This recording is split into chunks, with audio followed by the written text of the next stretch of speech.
What's good, y'all? Welcome to my review for this week's episode of My Hero Academia Season 6. And holy Jesus, man, what an episode this was. Amazing, spectacular, legendary, phenomenal, terrific, whatever the fuck else, Pat McAfee said in that one thing. Stupendous. That's another word. That was the word I was looking for when he was describing WrestleMania this year. But yeah, man. This episode was amazing. Like, I know I probably said this either with the review last week or even the episode before that, or hell, I might even said this about both. But this was the best. This is the best episode of the season so far. Like, I know I've said that probably a couple other times in the last couple of reviews, but this episode was absolutely hell. This is probably one of the best episodes of the entire fucking series. I would dare say top 10 even best episodes of the series. There was a lot of shit in this episode. A lot of really good shit. And it always pisses me off that whenever we get like these big episodes like this where there's a lot of top, I always got a fucking pay-per-view I gotta worry about. Because today is NXT Deadlock, so, which I'm not even sure 100% if I'm even gonna review it for you guys, just because I'm still behind on a lot of other videos because of the Hero Walking discussion video I uploaded last week. So I'm not even sure. I'll obviously be live tweeting about watch the show and I'll put my review in my letterbox. But I might just skip this show and not review it for you guys. But yeah, if the review ends up taking a while and you guys don't see it for a long time today until like late tonight or whatever, you guys know why. NXT Deadlock is tonight. But yeah. Anyway, like per usual, I'm gonna try to make sure I get the audio, at least the audio done before the show begins. And yeah, man, without further ado, let's just jump right in, man. So we start the episode off inside this helicarrier. The pilot, the hero's told him like, "Get there. We need to get there in 5 minutes. We're not even already there." He's like, "Bro, that's impossible. I'm not Miracle or Hawks. Plus, it's dangerous. So please sit down. Isn't your body not even fully recovered yet?" And he's like, and then we find out who this hero is. It is revealed to be Best Genius. Yes, he is alive and well. And he said that at this moment, his lives are being stolen as we speak. Don't change the stuff. He's like, "Bro, I'm just telling you to take care of yourself." And then we get back to where we left off last week with Izuku and Todoroki falling as they have both powered down. We see not Shigaraki. Todoroki has managed to grab Izuku along with Bakugo and Endeavor. We see that Bakugo is still very much alive. We see him breathing, which, no surprise there. I am kind of curious on when we're gonna get to that one shot from the manga I saw like a couple years ago that was on Tokyo Saurus, because I figured it would be around this part, but we're still going, and Bakugo's still very much alive, so we'll have to wait and see. Or maybe Bo just cut that scene entirely. I don't know, bro. I'm not a manga reader, but we'll have to wait and see on that. But yeah, Bakugo is still very much alive. Anyway, so and then Todoroki's like, "Hey, don't move. I'll take you out. I'll have to keep you guys." So then we hear this cracking sound effect. Like I don't know what sound effect they used, but whatever sound effect Bones used for this part of the episode, I thought looked really fucking cool, and it just sounded really nice. Before we see that somehow Shigaraki is still standing. It looks like he's like once again battling with All for One, as we see a bunch of his tendrils has extended out to his fingers, kind of making him levitate. It honestly kind of reminded me of Doc Ock. It kind of reminded me of that, just the way overall look of it, and maybe also like a giant spider kind of thing. Which we know how much Todoroki loves Spider-Man, so hey, maybe this was more of a visual homage to Spidey. Anyway, so he's like, "I won't do what you say," and then that's when Nejire and Ida show up there. Both of them have great episodes. I also love the shot of Ida when he gets in there, man. I thought that shot right there looked great. Honestly, once again, storyboarding in this episode was fantastic, man. Which it's been on the storyboarding in this entire season has been on point since basically the start of the season, bro. Like, there's been a lot of amazing shots. Like, bro, like, I'm gonna tell you right now, when I go and grab my screenshots for the episode, for basically every week, for basically every episode season 6 mark, I've gotten at least over 100 screenshots from them because there's just so much shit. And also, I like to get screenshot a little bit more than I usually do just in case I need for other videos and stuff. But yeah, every episode's got like over 100 screenshots. That should tell you how good the storyboarding's been in this season so far. And Ida's like, "Geez, no wonder you guys came back." And we saw how injured Izuku and the others were. We then see Ryukyu, and we see like her arms are covered up in Shigaraki's eyes, probably due to the damage Shigaraki had into her, and he went through her wings. Nejire sees this and she gets kind of a little angry. Actually, when I saw Nejire's face, I'm like, hey yo, what Nejire plan to do? I'm thinking she's about to like go ham on Shigaraki in a bit, but nothing happened that crazy. Izuku, who is somehow still conscious and still able to somewhat move, he's like, I need to stay with Shigaraki. He's still after me, and tells Ida to take Bakugo and Endeavor to safety. And so Todoroki starts activating his flames, tells him to keep the and tells Nejire to keep the pressure on him. We get more Shigaraki calling everyone maggots to keep crawling out there, and then that's when we transition over to Uraraka and Toga. Now, before we jump right into this fight was fucking amazing. Like I kind of knew with this kind of fight that this was going to be a story fight, not an animation fight, which it was. And there is so much cool shit in this fight, man. First thing I do want to talk about before we jump right in fully is that you guys know that in the OP we have that shot of Toga, which she's like in her school uniform pulling out some like red cloth or red thing, which we still don't really know what the exact significance of it. Now, Grant, maybe she's talking about maybe that's supposed to mix with Twice because of what happened with like her handkerchief, but the colors don't match at all. And she's in her school uniform, like I said before. Now, I originally thought when we got to this fight, we would learn the significance of that shot and maybe get some more backstory and some more and more on Toga in this fight. We did not actually, at least nothing visually. I don't know, man. There might have been something in there that I missed out on the manga readers' cats that was kind of like foreshadowing to this or something. I don't know. I'm not a manga reader. You guys know I'm an anime only. But I was kind of surprised we didn't get it. We still don't know the significance of that shot is yet. I'm sure sooner or later we'll figure out what it is. Maybe later on the season, or maybe that's some foreshadowing for something in a later season. I don't know, but yeah, I was kind of surprised when we did end up seeing what the significance of that shot was in this fight yet. But who knows? Maybe we'll find out about that later on in the season. Either way, man, this fight was awesome. So the fight begins basically where we left off last week when Uraraka yeets her into another room, and Uraraka tells her that she's a lot stronger than they last fought all the way back in season 3. Which, man, kind of crazy to think how long ago season 3 was. You know, I was still in high school back then. The fan base hadn't gone to complete shit yet, although it was starting there. You could already see the cracks. You know, you could see it. It was on the downward spiral before it went completely to rock bottom. But that's neither here nor there. Anyway, and then Toga tells her, when I think of someone I love, which I gotta say, I love this shot of when they're both crouching and they're both basically just looking at each other. I love that shot. That shot looked so nice. And she says, I want all their blood so much it makes my chest hurt. That what happens to me. I can't help it. Uraraka grabs like some can and throws it at Toga, but ends up just hitting the window. And Toga says it makes it very hard, which it is. That's honestly one of the more interesting things about Toga's character, and just I think how Horikoshi is just talked about and just shown off and written Hero Society in general. Because, you know, with the whole thing about quirks, when you have someone like Toga's quirk, she can't help this shit. It's just how her quirk, and of course we learned about last week with the whole thing about spirits kind of being involved and like with other quirks and kind of like that whole thing in there. That could also add on why Toga is the way she is. Either way, man, she just can't help it. Now, granted, sure, could she still have turned out a good person even with this quirk? Sure, but under the circumstances this woman was under, I don't think there was much helping her. At least in this particular instance. But just something interesting to think about, which is honestly that's one of the definitely more interesting aspects of Toga. Like, I'm not really someone that's a big fan of Toga, honestly. Like, I think I do find her character kind of fascinating, but like, you will never see me cry, yeah, Toga, best girl! You guys know that I'm an Uraraka guy, first and foremost, of course. I am a man of taste, after all. I ain't into psycho bitches.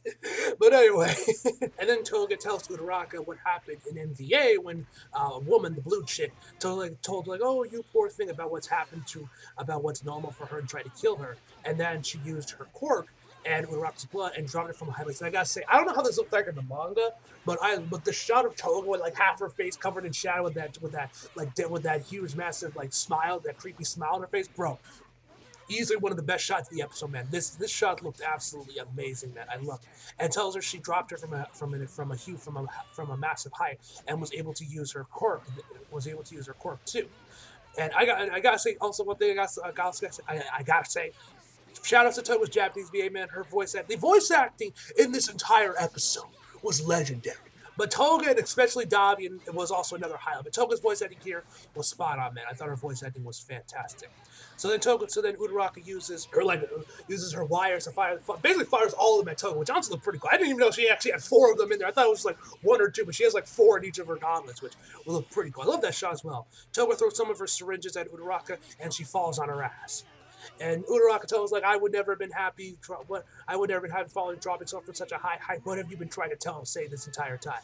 And then that's when Toga finds the little keychain that Izuku gave her Even Uraraka rather for Christmas. Now this was the scene this was the page I saw from the manga from this fight. So this was like the one thing I was excited to see, and it was fantastic.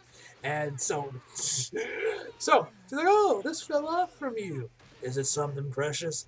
And so Toga's obviously trying to like maneuver around Uraraka while still holding it in. So Uraraka tells her that yes, it is.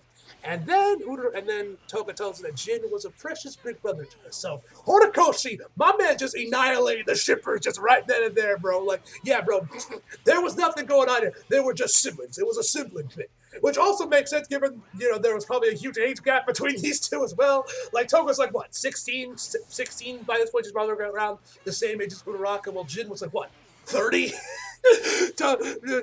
Twice was like had to been like 30 some odd years old, I would probably assume. I don't think we ever got like an official number from him, or if we have, but I'm assuming he was like probably like in his 30s. So yeah, either way the shippers were gonna bitch it, that not the shippers, that people were gonna complain, but like, oh, why are you shipping a minor with an adult? That's creepy, you know what I mean? You got all those people on Twitter that love to get in these kind of wars, man.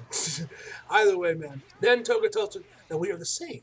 And she starts biting on the little Kita, which this is when I'm like, hey, yo, Uraraka. You guys will see this in my rig, but I'm like, hey, yo, Uraraka. You gonna let her do this to you, bro? Because I'm honestly scared and worried that she's just gonna like rip off All Might's head off. You know what I mean, bro? I was hoping that was gonna happen, but thankfully she did. And this is when Toga starts to connect the dots that she has a thing and feelings for Izuku. We get a quick flashback back to season 3, which I'm pretty sure this is more so from Toga's perspective, where when she was still hiding as Cammy, and she was kind of looking in there when Izuku and Uraraka were together with Sero back during the provisional licensing exam. That was a fantastic arc, man. I know a lot of people like throw shade at the license arcs. I personally always enjoyed those, man, but that's just my personal opinion. So Uraraka's trying to find like I can't spend any more time on her. I gotta end this quickly, and so uses all of her wires on like a bunch of the random furniture she used her quirk on, and throws that Toga, calling it Zero Satellites. Honestly, pretty cool name, man. And this is when Uraraka says something very interesting that I thought was very interesting while she's like throwing all this furniture at Toga as she's dodging it. Those feelings should be shut away, which I just thought was a really interesting line, especially given what Toga says that she's too has been holding back this entire time. What I was told that to stop when I was a kid, but it wasn't any good. If I keep hiding, if I stuck them away, they just get bigger. And Uraraka tells her if you're going to live as you like and threaten people, you need to take responsibility for your actions. And Toga actually starts crying. Before she's about to throw some of her knives at Uraraka, Sue shows in there to flex them out there, and as we hear like all this rumbling and thumping, which is probably from Makia, she escapes in the chaos. Now, the one thing I thought this was very interesting, and I think this does show that Toga is low-key the Joker to Uraraka's Batman. They are two sides of the same coin in some sense. Mostly given the fact how they both have been hiding their feelings about something. With Toga, we know it's about what she's been having to deal with, like having to hide her bloodlust and all that other shit.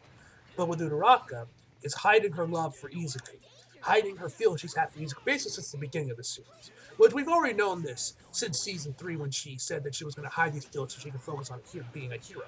And, forget all about that stuff.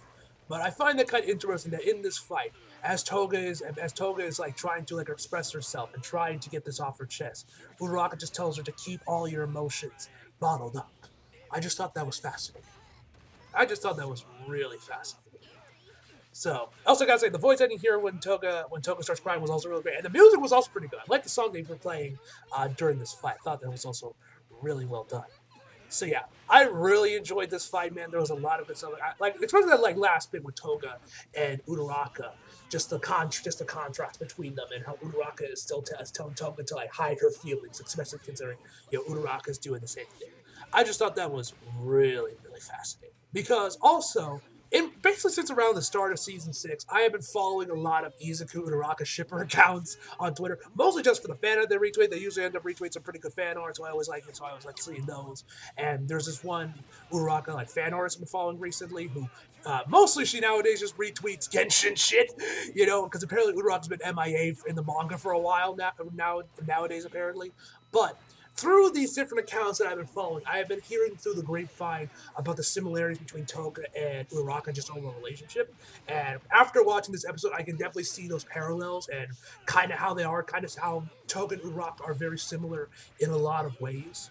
So yeah, I just like overall this fight was really interesting, really fun to watch. And especially that last bit with Uraraka telling her to hide her emotions, to hide her emotion. I just thought that was really fascinating, considering how they both been doing that. Toga with her bloodlust and Uraraka with her love for Isuke. Just thought all of that was really fascinating. So anyway, after that, as Toga leaves to meet up with the rest of the league, Uraraka gets back to Kichi, and we head over back to Shigaraki and Nejire fighting off against Todoroki. So Todoroki's rushing up his eyes with Nejire in tow, and then that's when Makia finally starts to like get really close to the battlefield to everyone else. And obviously Todoroki and Nejire can see him coming from a mile away or whatever, charging right towards them. And All for One says, "Perfect timing, Makia." And then I think this is the first time we've ever actually gotten the name of like those tendril things that come out of All for One and Shigaraki, which are now coming out of Spider. Like literally, once they start coming out of Spider, it really just reminded me a lot of Doc Ock. But anyway, it's called Rivet Stab, which I think is like the first time we got the name. We could have gotten the name of it back in season 3 or whatever, but I don't remember. Either way, he's saying the reason it's now being getting released from the spinal cord is so it's auto tracing and reducing the burn on his body because of how unpredictable Shigaraki's body is now, given all the attacks he's been attacking, as well as Todoroki and Nejire still keeping the pressure on him. His body can fall apart at any goddamn second. So All for One's basically having to work overtime to make sure it stays all in one piece. So. Then we get to from Todoroki that they can't fight both Makia and Shigaraki at the same time, so they got to take care of Todoroki right now. So Nejire unleashes Spiral Flood, Nejire Flood, and Todoroki. This actually though kind of cool. I think he might have used the same move in season 5 as well when he was facing off against Class B. I could be wrong on that, so correct me if I'm wrong in the comments. But I'm pretty sure this is the same move. Flash Fire Jet Kindling, which I thought was a nice little play on words from Endeavor's Jet Bird, considering he's not as strong as Endeavor. So I thought that was kind of that. He said Bird is just kindling. God, like that. I like that kind of cool. Anyway, the shot itself actually looked really cool once they both unleashed their attack. It looked really cool when they unleashed that double team. And so then Endeavor just screams out "Run!" and his voice acting here was fantastic. Before we just see Makia just absolutely just like swipe at them, sending Todoroki's flying down to the floor. This man does like 5 rolls once he hits the ground, man. Like I'm like, damn, that man's not having a good day. So this scene was pretty awesome where we see Ida with Bakugo, and Bakugo tells him to let him go. He tells him to put him down, that he needs a complete victory, which I couldn't help but laugh with. That's just pure problem. Man, even though this man got his internal organs were hit, man's probably got internal bleeding, maybe even some broken wrist. My man's like, nah, motherfucker, I ain't done yet. I ain't fucking done yet. I need a complete, undeniable victory. I swear to God, man, Bakugo's a fucking lunatic, bro. So Makia finally has Shigaraki in his hand, be like, "I will do as you command, master." And we finally learned the reason why the fuck Dabi brought Dot Skeptic with him this entire time. You guys know I have been wondering and perplexed on why he would bring him, of all people, with them with the rest of the league, considering what his quirk is. Well, we finally find out. And we also got some more amazing voices from Endeavor as he's wondering how much more can he do with his body, with all that's hurt where it hurts just to breathe. He says, "No, I must do it. I am this country's top hero." Once again, his voice I hear was fantastic. And then we get Dabi shaking up some can, which I'm assuming it's water, given how it looks, but the sounds it's making sounds like a spray can. So I'm not sure exactly what it is, but I'm assuming it's some water. Anyway, he douses it on his head after Endeavor calls him Dabi, which turns his hair from black to white. So I don't know. I'm assuming this was all hair dye and it just comes off with water. I'm not entirely sure how exactly it worked, but it did look pretty cool either way. He's just like, "Hey, that's me. I've got a splendid name already. Toya." Yes, ladies and gentlemen, it's finally been confirmed that Dabi is indeed Toya, which, to be fair, I'm sure all of us already figured this out. Hell, people have been theorizing that Todoroki and Dabi have been brothers since like season 3. I remember once when Dabi first got introduced in season 3, whatever episode it was. I already saw people theorizing that they might be brothers or something. So we've kind of known this for a while, especially once they started to talk about Toya in season 5. Most of us have been already been kind of pointing at Dabi, but now we finally it has been confirmed that yes, Todoroki or not, that Dabi is indeed Toya. I also gotta say I love the shot of him when we actually see right before we cut over to Todoroki's mom of Dabi with like his hair kind of like silvery with some gray bits on it. It looked pretty cool, man. I like that shot. I thought that looked really cool. So we then see Skeptic working on his computer as we see some news going, broadcast going on, and we see Todoroki's mom. The second I saw Todoroki's mom, I'm like, fuck, because you guys know Todoroki's mom has been making great progress as of late since season 2. You know, she's doing a lot better nowadays. I was like, bro, the second she sees Dabi, she's fucked. We're going right back to square one with this one, man. We're gonna go right to square one the second she sees Dabi, man. Like this is gonna reopen old wounds, and we're gonna be like reverting back. So anyway, Skeptic manages to hack into some satellite and manages to change all the channels that are going on that are displaying the news to this video of Dabi explaining that he is indeed Toya Todoroki, and says that his father is the number one hero endeavor. And then there's a Dabi. I gotta say, Dabi is quickly becoming like a fan. I've been liking Dabi a lot more in this like season just from his dialogue, man. I've been really liking the dialogue in this season. Anyway, he says, my face ended up like this, but I thought my family would at least realize who I was. It's so cruel. So sad, really. We get some flashes back to season 5 when Fuyumi and Todoroki were telling, oh yeah, you haven't told Izuku and Bakugo about Toya. He's like, and Todoroki's like, this isn't something I would just say willingly. And afterwards, we get back to Todoroki's mom, and she's watching the video, and Dabi, or I guess I should start saying Toya now. I am Toya Todoroki, was born into the Endeavor family as the oldest Todoroki's son, and when we see the woman's face, and yeah, it's about what I expect from this woman as she found out her long dead son is actually still alive and is part of the League of Villains, or I guess I should say the Paranormal Liberation Front, but who cares? Either way, man. He says that up until this point, he has killed 30 innocent people. And also, by the way, throughout this entire video presentation he makes, he is shirtless for some reason. I'm like, bro, why aren't you wearing a shirt? I'm assuming it's so that he can show all of his skin grafts and show him just, how badly injured he is. I'm assuming to kind of just put everything into perspective, I'm assuming. But yeah, that's the only reason why I can assume why he was in shirts. Or maybe Horikoshi just wanted to throw the female the female audience a bone like, hey, here, Google at Todoroki and Dabi shirtless. I don't know. It could have been a mixture of both. I don't fucking know. Whatever the case may be, he asked himself, why did I commit such commit such offensive acting?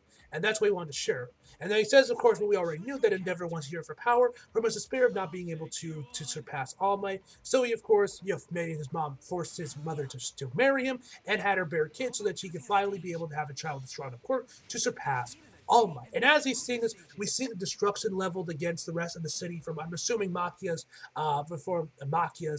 rushing over to the battlefield, where we see people are trapped under rubble, a child is crying, a dead hand, we see a hand covered in blood. And then, in probably the most shocking part of this episode, outside of obviously what we saw from Toya and everything, is that Natsu from Fairy Tail is back. Yes, ladies and gentlemen, he has made his triumphant return to Hirawaka, man. Like, I was honestly kind of shocked when I saw that Natsu from Fairy Tail was back in Hirawaka after his appearance in season 4, which I swear to God, Horikoshi, I do design him that way on purpose. But I will say this, all jokes aside about Fairy Tail, honestly, I thought it was quite ingenious from Horikoshi to bring this kid back from his last appearance in season 4 and bring him back here for this scene, because his role, I guess you can see in the story, it serves the same purpose, and I think it was perfect to bring him back for this. Because you guys remember back in season 4, a lot of people were not high on Endeavor and weren't really too sure about him being the number one hero right after All My Smiles. And it was him screaming out, becoming Look Boy about Endeavor fighting that kind of got the people back on his side. So to bring him back to when Dabi is basically destroying his entire image, his entire legacy, exposing him for the person he once was, and having him listen to all this and bring him back, I thought was quite ingenious by Horikoshi Sensei. But yeah, but also was kind of shocked to see that he was back, man. But anyway, Anyway, he says that he gave up on him, that he was a failure, and that he was long forgotten. But I did not forget. Without being told, I watched you this whole time. And then we see Endeavor and Todoroki's faces. Now, I don't know how they looked in the manga, but oh my god, they looked amazing. Shout out to whoever the key animator was for this part of the episode, man. They did a phenomenal job, man. And their faces tell you everything you need to know about what they're thinking as they hear this from Dabi. And then he continues on saying that there's a pre-recorded video playing on all the TVs in the country right now, which is how he got, why we now know why skeptic, why he brought skeptic the whole time. And now he's like, I don't know why, but I'm starting to have fun. And then he starts actually dancing. We find out why the episode's called Dabi's Dance, because he actually starts dancing a little bit here. And I know I gotta say this right now, which you guys already know this, but Dabi's Japanese voice actor, man, my God, his performance here, Endeavor's as well.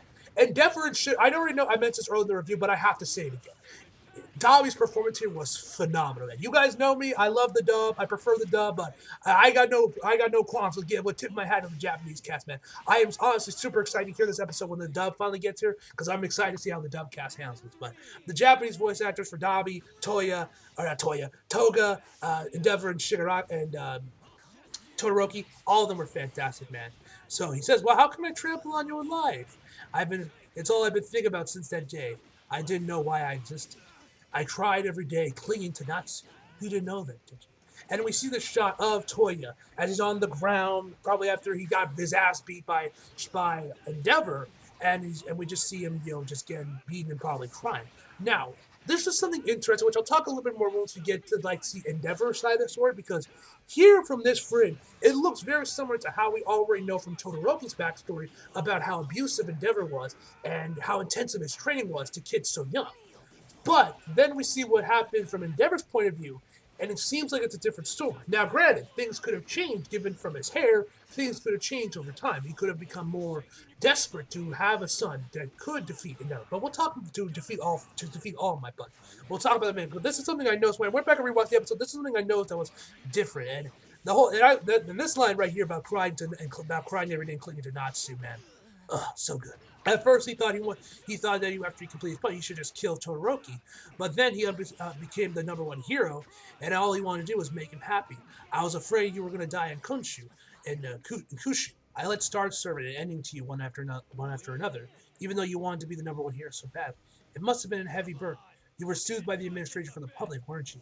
And then like we get once again shots of Endeavor and Todoroki's faces as they hear this, and like I said again, oh my god, they looked amazing. The key animation here was phenomenal, man. They tell you everything you need to know about what they're thinking, man.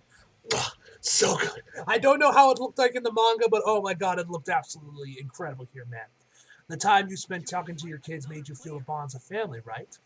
You thought you could live properly if you only looked to the future, didn't you? Looks like you don't have a clue, so let me tell you. The past won't go away. You reap what you sow. And the shot of Dabi as he says that, man, oh my god! Oh, perfection, man. Amazing. Immaculate. So good. I love this. I'm a sucker for these kind of shots where we get like one's half the screen filled with Endeavor, the other half is Todoroki as he says, let's fall together, Enjin Todoroki. Come dance with me in hell, won't you, father? Once again, amazing key animation from Bones, man. Oh, so good, man. And then this I also thought was also genius, where we get close to Endeavor's eyes before it burns away like a film, like a film that was burned. I thought that was a pretty clever transition to get over to Endeavor's backstory, to Endeavor's, I guess, side of the story, I guess you could say. I thought this was a really neat transition. Whoever the idea that was, the episode director, whoever, shout out to you, man. That was amazing. So Endeavor says, that day, a cold wintry wind was blowing violently, and the air was dry. On Senkoto Peak, if I'm pronouncing that right, where I often trained in the past. Toya burns them. Now, we never learned in this episode anyway what the cause of the fire was. Now, Endeavor is already in his hero costume at this point. So, either A, he was maybe training there with Toya, and maybe somehow, some way, his flames or Endeavor's flames got out of hand. They started to reflect, and they started to cast fire on the trees and everything that just caused this massive forest fire. Or maybe Toya was there by himself and Endeavor rushed after him to try and save him. We still don't know exactly what was the cause of the fire. And that's like the one thing I'm kind of hoping for either later on this season or in the later season. We kind of get the full picture of what happened, where we figure out how Dabi got out there alive, how badly was he burned, because we can assume, judging from that quote unquote Toya burned to death, is the reason why Dabi has all these skin grafts on him, is because of how heavily he was burned from this forest fire. So that's what we can assume from that. But I kind of hope we do get we do eventually get a full picture. Like, how did he? What started the fire? How did he get out of there? Was he burned from? How badly was he burned by this fire? I mean, we see the aftermath, but like, you don't see what his skin looked like at the time, right after he got out. You know what I mean? What were the bones that Endeavor found? Was it actually his jaw, part of his jawbone? Because Dabi's jaw looks fine to me, or was it some animal? Like, there are still questions that I would like to get answered, that I do hope that one day Horikoshi does answer these, either in this season, maybe in the next episode we might find out this, or in a later season. Either way, apparently the flames were over 2,000 degrees Celsius, which I did the conversion of it. That is about 3,632 degrees Fahrenheit. So yeah, a lot of degrees. So, and he continues on saying that even the bones that were left, they had turned to dust by the updraft from the fire and scattered in the wind. They only managed to find a small fabric of his jawbone. Now, like I said, Dabi is very much alive and well. His jaw looks fine. What did they find? Was it actually a part of his body, or was it some animal, or maybe there was another person there? You know, a lot of questions that still need to be answered about this. There's still a lot of fog, hazing up the situation of what happened with Dabi that I hope one day we'll get elaborated on. So then we get a little flashback to when Endeavor was training Dabi, or Toya, I guess I should say. And Endeavor asks him what happened to his hair, because by this point, his hair is still predominantly red, but we see a little bit of white coming out there. Now, if you guys remember, in the flashback we saw from Dabi's side of things, most of his hair was white. By that point, there was still some red, but there was a much huger part of white hair in his hair. So obviously that happened later on from where this happened.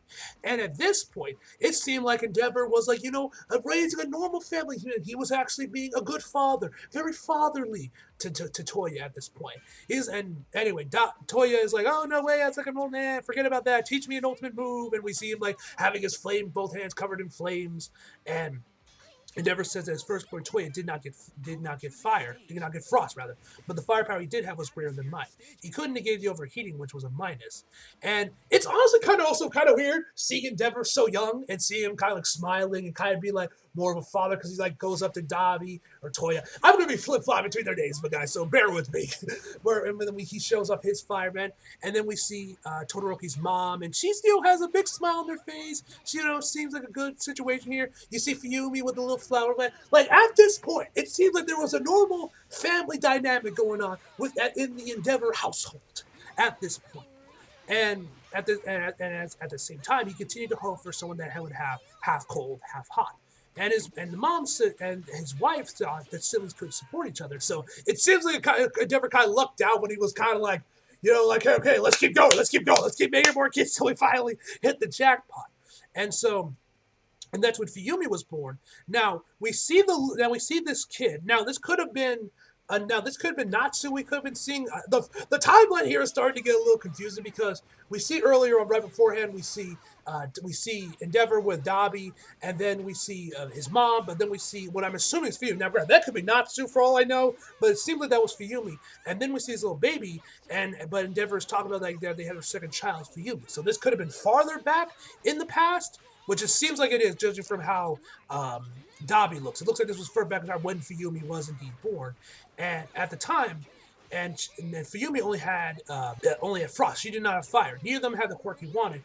But this is the important line. This is the most important thing. And I think this kind of puts into perspective on like what exactly went down and how all this happened.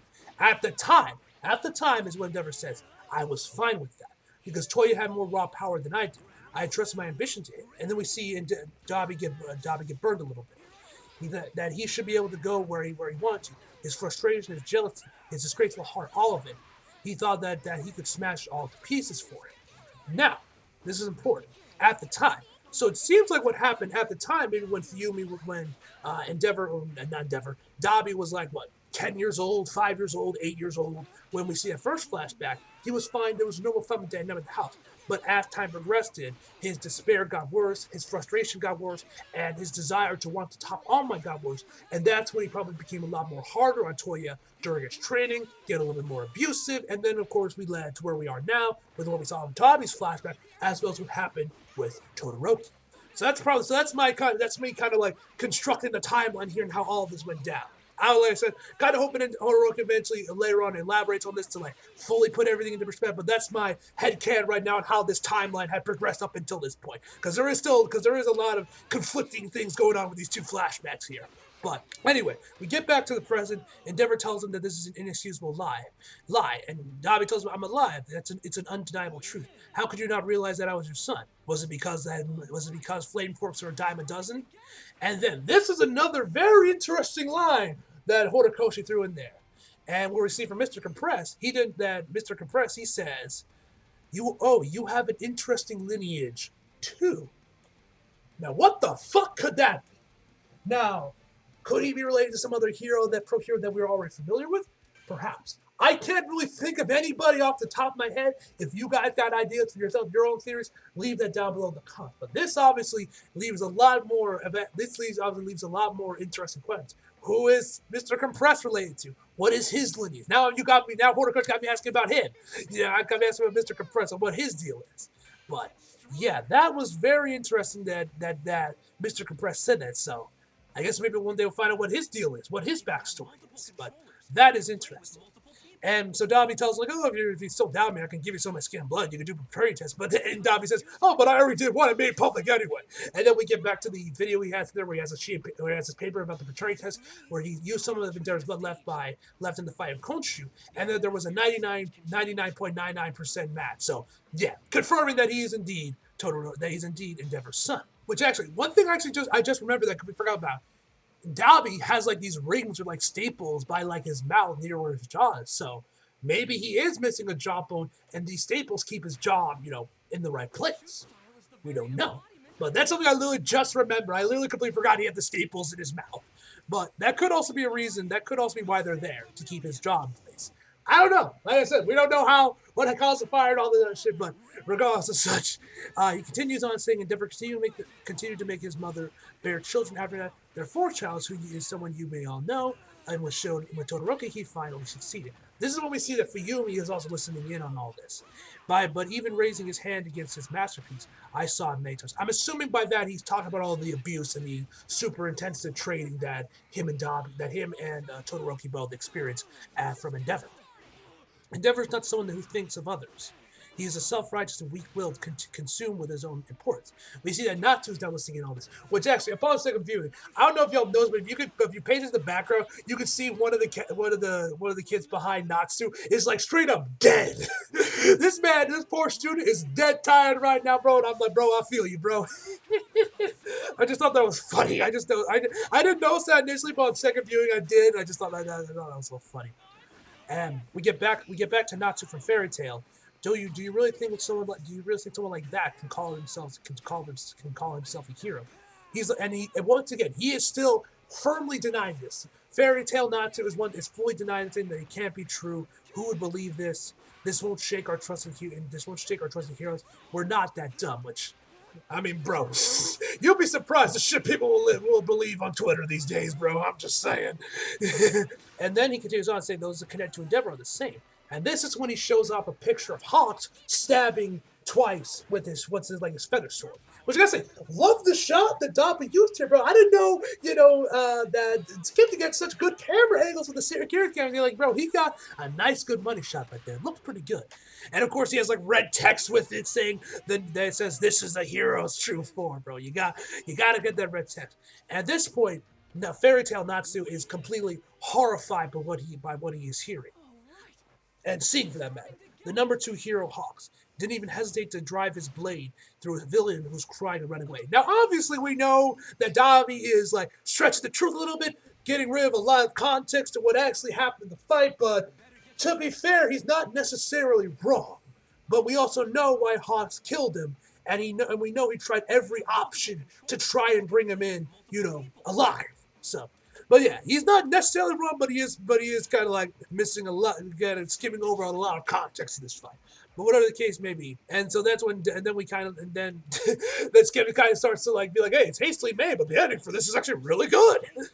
And then Dabi tells him things. He's like, oh, you had such great camera angles with your cameras. I thought we just had to use them. Endeavor, this is my present to you.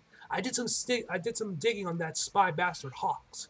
In order to get, and then we get back to the video. In order to get us to trust him, Hawks killed a hero. Can you believe it? He killed the third number 3 hero, Best Cheese. And this is when we start to learn more about Hawks' backstory. And once again, this just makes me want a Hawks movie. I don't know if this does get like elaborated in the manga, and we do see Hawks' backstory in the manga, but like, bro, I would love for Bones, maybe for the 4th movie, I don't know, maybe after they're done with the series or maybe later on in the series, they just do a movie just based on, that's just on Hawks, just on his backstory, man. I would love to see that, man. A lot of it is because Hawks is like one of my favorite characters in Hiroaka, but also from this little bit, he has a fascinating backstory.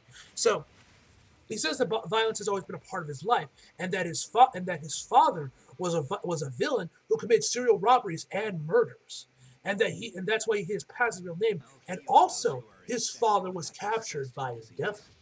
Now, this also kind of makes you wonder, why is Hawks always carrying, when he was a kid, anyway, always carrying around that Endeavor plushie whenever we saw him as a kid? Could that have perhaps made him a fan of Endeavor? Could he maybe, when he saved him, could that have done something to him? I don't know. This, once again, there's a lot of Horikoshi is like, literally, it's like leaving like little droplets. It just makes you want more. Just want to know the full story. He keeps leaving all these little seeds, and you're just like, bro, what does all this mean? You know, there's a lot in this episode that you can really analyze and kind of theorize about. There's a Horikoshi gave us a lot to work with, man. So I'm very curious to know how the anime. I'm sure this was like this for the manga readers as well, where they were all running at like 100 miles per hour, theorizing on what the hell this shit could mean. But I'm assuming something similar will probably happen with a lot of the anime as well. I mean, I'm doing it right now in this review. This review will probably be like 40 minutes long by the time I'm done with it. I'm editing it together. But anyway, and Dabi says that's the kind of people that Endeavor surrounds himself with. I couldn't allow that to cover up such shady human nature and calling it justice and calling himself a hero on top of that. He's tricking people. I just want you to think more carefully. What he's protecting is himself. You're all just used as tool of these dishonorable people. And so then we see Fire Tanaza is really horrified by what he's listening to. And this is when he's like, and then Horikoshi, my man just straight spits here. Whether or not he says that where he says, whoever talks first wins. Whether or not it's true can win, which is so true on so many things, bro. Especially on Twitter with all the cancel culture shit, man. Y'all know my man is just straight spitting here, man. Which, even though it's a villain saying this, how can our faith not be shaken by this? And this is when Sharp Boy's like, yeah, bro, I'ma leave. You know, there's been a lot of damage going on, bro. Like, he don't want this smoke. He knows the time to get the fuck out of here. And I love the shot of Dabi as we see the camera like circle around him as we hear Sharp Boy. Now I doubt Dabi can like actually hear him, but the visual works nonetheless of all this. And then Dabi tells him, thank you for being alive and well until today. And then just jumps off Makima and comes right towards him. And then this is when Endeavor starts to hyperventilate a little bit. I looked for you. I believe that you were alive. And then we see Todoroki say, Dad, he's coming, Dad. Now, correct me if I'm wrong, because I think I am. I think this is the first time we've ever actually heard Todoroki call him Dad. I think. I could be wrong on that, and he might have said it a couple other times in the previous seasons, but all I know, he hasn't said that many times. So, you know shit is real. And oh my god, I know I mentioned this earlier, but like, oh my god. Todoroki's Japanese VA, bro, phenomenal, bro. He screams out, protect Izuku and Bakugo. Move, please move, protect them.